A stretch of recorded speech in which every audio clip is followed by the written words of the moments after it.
Hi friends, అందరూ ఉన్నారు బాగున్నారా? అందరూ బాగున్నారు అనుకుంటున్నాను. మరి ఈరోజు దేవుని వాగ్దానంతో నేను ముందుకు వచ్చాను. ఈరోజు దేవుని వాగ్దానము యెషయా గ్రంథము 49వ అధ్యాయము 15వ వచనము. స్త్రీ తన గర్భమును పుట్టిన బిడ్డను కరుణింపకుండా తన చంటి పిల్లను మరుచునా, వారైనా మరుచుదురు కానీ నేను నిన్ను మరువను. అది ఫ్రెండ్స్, ఈరోజు వాగ్దానము దేవుడు వాగ్దానం చేస్తున్నాడు. స్త్రీ అంట తన గర్భమున పుట్టిన బిడ్డను కరుణింపకుండా చంటి పిల్లను మరుచున, వాళ్ళైనా ఒక స్త్రీ అయినా మరిచిద్దేమో కానీ దేవుడు చెప్తున్నాడు, నేను మాత్రం నిన్ను మరువను. నేను ఎల్లప్పుడూ నా జ్ఞాపకంలో ఉండవు. నేను నిన్ను మర్చిపోజాలను. నేను నిన్ను హెచ్చించి ఆశీర్వదించి కాపాడి వృద్ధి చేసేదను. భయపడకము, నేను నీ దేవుడునై ఉన్నాను. నేను నిన్ను మరువను, నేను ఎన్నడూ ఎడబాయను. ఇదే యెహోవా వాక్కి దేవుడు వాగ్దానం చేస్తున్నాడు. కానీ ఫ్రెండ్స్, మరి ఎలాంటి పరిస్థితుల్లో ఉండి వాగ్దానం చూస్తున్నా కూడా భయపడవాకండి, దుఃఖపడవాకండి. దేవుడు చెప్తున్నాడు, నేను నిన్ను మర్చిపోజాలను, నిన్ను హెచ్చించి వృద్ధిపరిచేదనని దేవుడు వాగ్దానం చేస్తున్నాడు.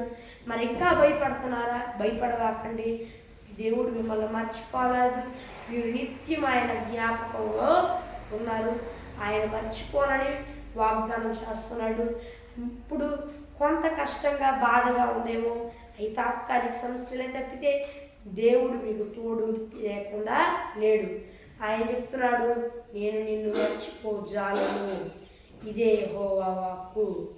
దేవుడు మిమ్మల్ని మర్చిపోడట, నిన్ను విడువడు, ఎడబాయడు. మరి దేవుడు మిమ్మల్ని మీ కుటుంబం ఆశీర్వదించునుగాక.